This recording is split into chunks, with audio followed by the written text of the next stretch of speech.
Good afternoon, respected chairman of the session and respected member of on the dais and the off dais. So today I am going to talk on the carbon neutrality assessment and decarbonization roadmap for chemical industry. And I have chosen this topic. Why? Because at this moment of time, we are working on the decarbonization roadmap. At Indian Chemical Council, we have constituted one task force, Carbon Neutrality Task Force, and there we are working on the carbon neutrality roadmap for the chemical industry. So although we have just have the 2 sessions, and we are working, but some of the work which we have done at the initial level that I shall share with you during this talk. Also, I am also representing Indian Chemical Council in ICCA, Indian International Chemical Council Association, and there also a lot of work going on the roadmap for the carbon neutrality for chemical industry. And the third thing, at UPL, where I am heading globally, environment sustainability, there also just we have released in our sustainability report, our roadmap for the carbon neutrality by 2040. So why I thought that let's include those information during this talk, and I feel that maybe that will be useful. So, before starting my talk, this is about my company, UPL. I am heading globally there, environment and sustainability. About the UPL, it is the 5th largest agrochemical in the world, and we are the number 1 among the organics. So, we are world leader in the organics. Also, the another important things for us is that in sustainability, if you see the agrochemical company, then worldwide, our score at Dow Jones Sustainability Index is maximum. We are top among the agrochemical companies. And also, we are the only agrochemical company who is listed in DJSI Sustainability Yearbook. So this is about UPL. Now, going forward, okay. So, going forward to the topic, I shall cover 4 things. One thing I shall cover on some of the work which has been done at the ICC Carbon Neutrality Task Force. So, that I shall share with you. And then, at present, we have done some present scenario analysis that how the situation of responsible care companies are as far as some of the global framework, sustainability framework is concerned. So that also I shall share. And then one case study of UPL I shall share, how our decarbonization roadmap is there. And then at last, I shall cover some of the environmental reforms which is needed to decrease the carbon emission. Because what I found that it is a time where yes, industry should look on bringing new technology, they should look on setting the science-based target and committing the carbon neutrality, but at the same time, we should also review those regulations who himself is responsible for more carbon emission and adding no value to the environment. So I think some 1-2 case study I shall discuss in this, and that is also very important that we should try to relook on those regulations who are responsible for more and more carbon emission. So this is about the ICC Chemical Council Carbon Neutrality Task Force. So this is a 7-member task force, and recently we have created at Indian Chemical Council, and the main purpose is to make the roadmap for carbon neutrality for chemical industry. Also, some of the support, training we can provide for the carbon neutrality.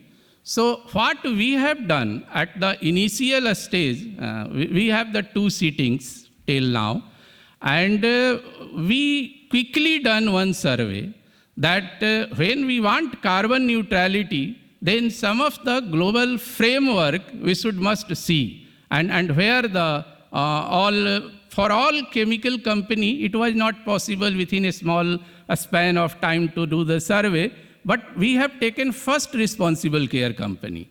So there are 80 responsible care company, and for them, we have done the survey, and we included that let's see that how many company have sustainability report in the public domain.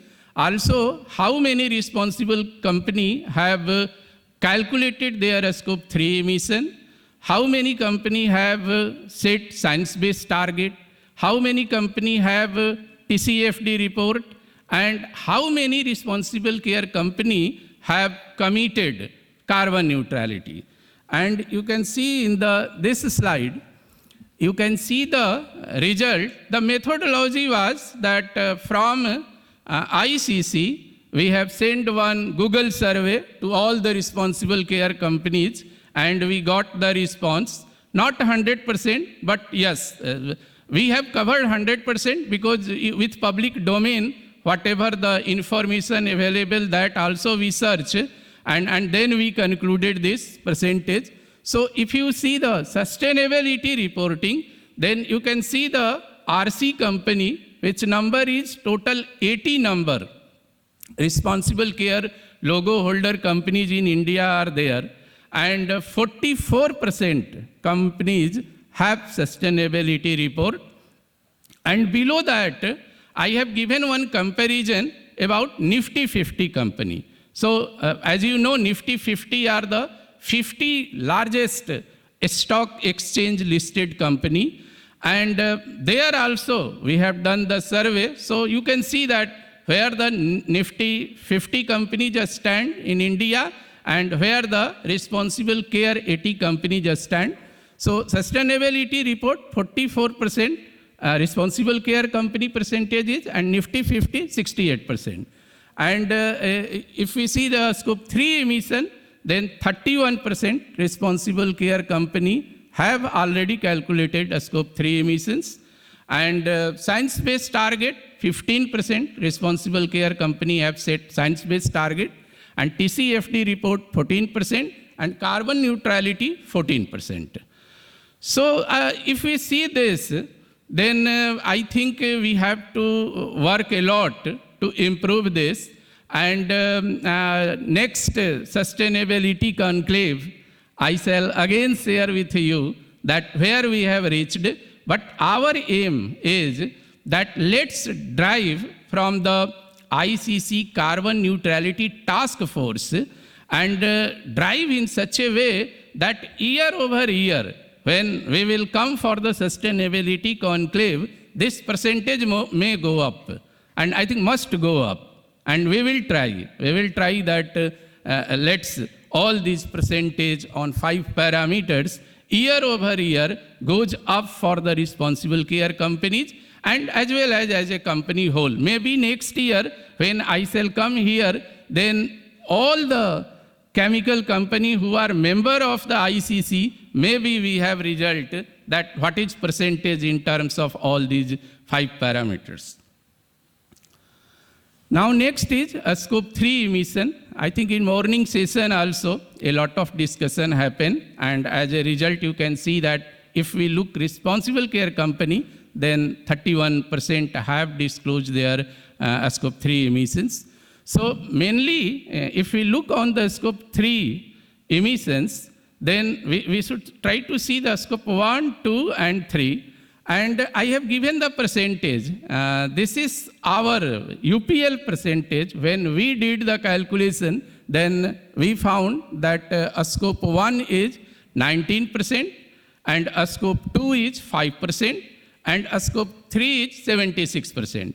But more or less, if you see the other chemical company also, then they fall within this range, 2-3% here or there.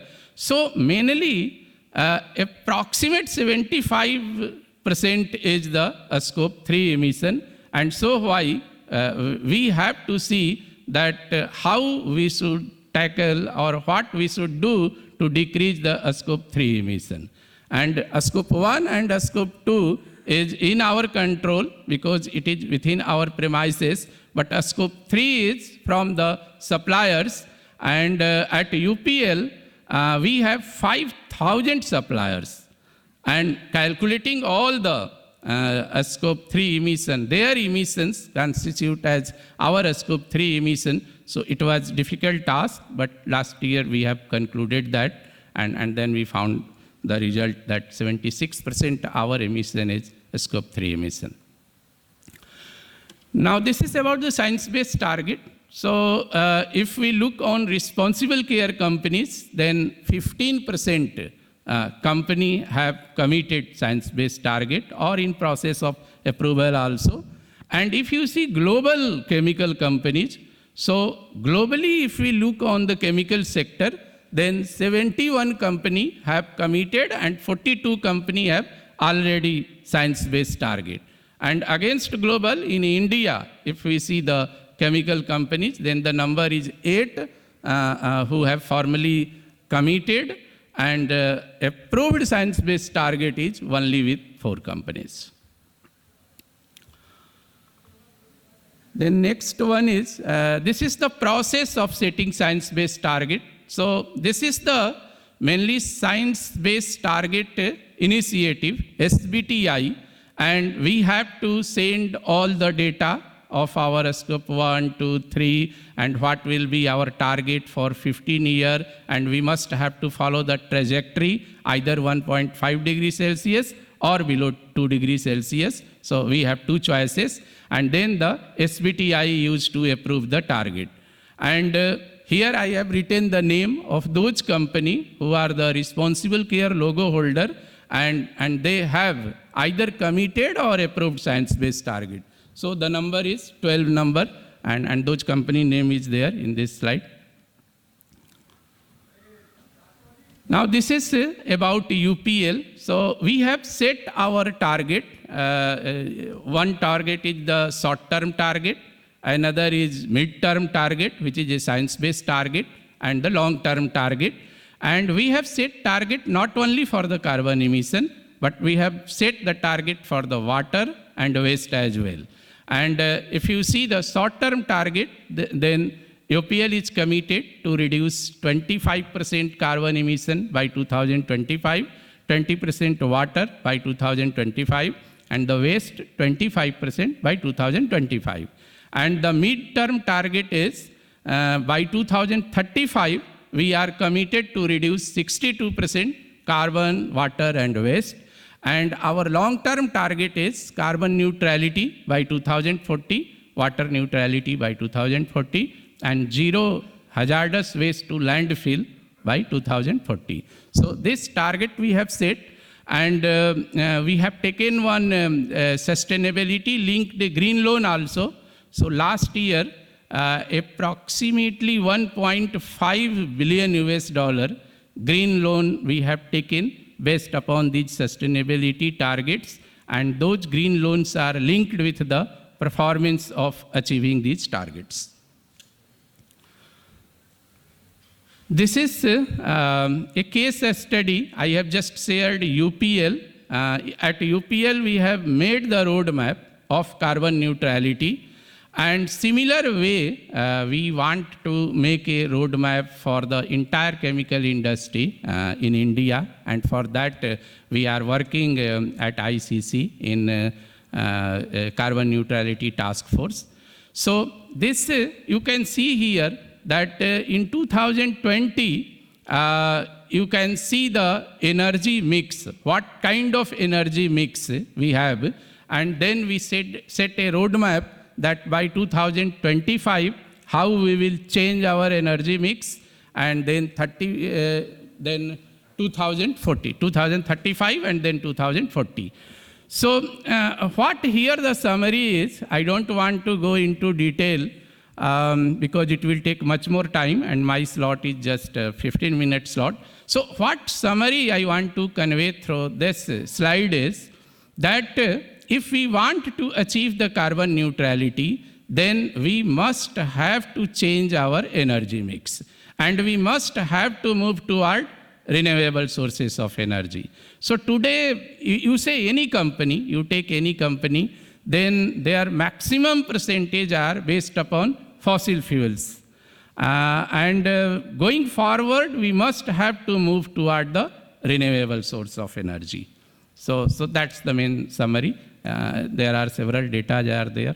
So this is available at our sustainability report also, and detail we have given in UPL sustainability report, which is available on UPL website. Now, coming to the last point, where I told in the beginning that yes, there is a need to industry to look on new technology, renewable sources of energy, energy efficient technology. Also, we need to set our target, science-based target to reduce the carbon emission. But also, our suggestion is that government should also look on the regulations. And we found that there are certain regulations which itself is responsible for the more carbon emission. Like one example I have given, deep sea discharge regulation. And today if you see in India, then deep sea discharge standard is more or less same standard what it is for the river discharge standard. So in a river also we allow that 250 ppm COD you can discharge, and in deep sea also we allow 250 ppm to discharge. And if we see the international norms, especially US EPA norm, so if you look at the US EPA norm, they have made different standard for the different mode of discharge. And for deep sea discharge, their standard, you can see in the table, COD, they allow approximately 4,000 ppm. And why they allow? Because I have attached here one of the Cormic's modeling. In deep sea, there happens to be dispersion activity, and because of dispersion and dilution, which is 1500 in our Indian Ocean, and if you apply the Cormic's model, then the 250 ppm COD, if you see, at 1.6 meter distance, it will become 6 ppm. And if you discharge 4,000 ppm, then at 1.6 meter distance, it will become 96 ppm. And that's the reason, if you see the US EPA, they allow more than 4,000 ppm, but our standard saying 250. And why we are saying from the industry that let's look on the regulation, because compare the situation. If even 250 ppm if you see, and 4,000 ppm if you see, there will be nearly 5 times more energy consumption. And it means if we have a stringent discharge condition, then 5 times more carbon emission happen, and that is not going to add any benefit to the environment. So our request is that the Ministry of Environment Forest must look on the deep sea discharge norm, and they must align it with the international standard, especially US EPA standard. Another thing is the ZLD. This is also one of the example that today we are not criticizing ZLD. In some of the situation it is good. If there is no proper discharge system, or if there is a river, then there if government is saying ZLD is mandatory, then good. That industry is ready to do. But today, everywhere, if we mandate it that let's be ZLD, then unnecessarily there will be carbon emission, out of this. And the live example is, see the Gujarat coastal area, Bharuch. If you go in Ankleshwar, Panoli and Bharuch area, they have very good deep sea discharge system, and they are treating their effluent, bringing up to 250 ppm and discharging into deep sea. Now, there are several environment clearance recently we got, and in environment clearance condition has been put by the government that maintain the ZLD. So ZLD is mandatory for the chemical industry in those areas.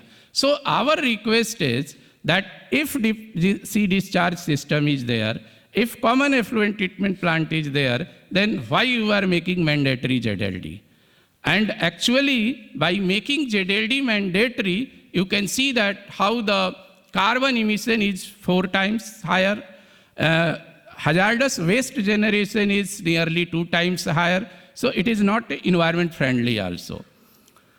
So I think just 2 examples I have given here, and in the interest of time, I am not going to say many more, but many more things are there, and our request is that let's review the regulations also, and if they are responsible for the more carbon emission, so that should be also get relooked and reviewed.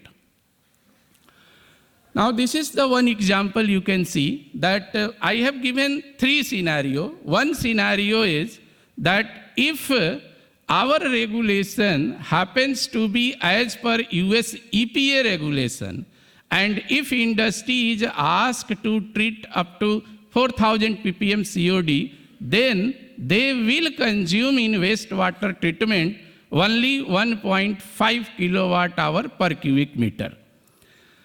India standard, if you see, where we have made mandatory 250 ppm, then at this moment, normally 8 kilowatt hour per cubic meter energy consumption is there. And if we mandate ZLD, in many more cases now ZLD is mandatory, so if you are going to maintain ZLD, then 32 kilowatt hour per cubic meter power consumption is needed. And this is directly proportional to carbon emission also. So you can see that how more carbon emission happens because of these regulations. And so why there is a need of our to look on these regulations and align our standard also with the international standards. So I think I am going to now conclude. In conclusion, I can say only 3 things. One is that if we want to reduce the carbon emission, and if we want to move toward carbon neutrality, if we want to achieve the Paris Agreement on climate change, where we have to achieve carbon neutrality by 2050, so 3 things we feel that it's required for the industry. One is targeting and reporting. So there industry need to set their science-based target. They must report in their sustainability report. They must report with the TCFD report. And that is the responsibility of all responsible company to do it. Second is we must have to change our energy mix. We should move toward more and more renewable sources of energy. And the third is the regulatory reform is also needed. We must visit and relook all those regulations who are unnecessarily responsible for more and more carbon emission. So with this, I am going to conclude my speech. Thank you. Thank you.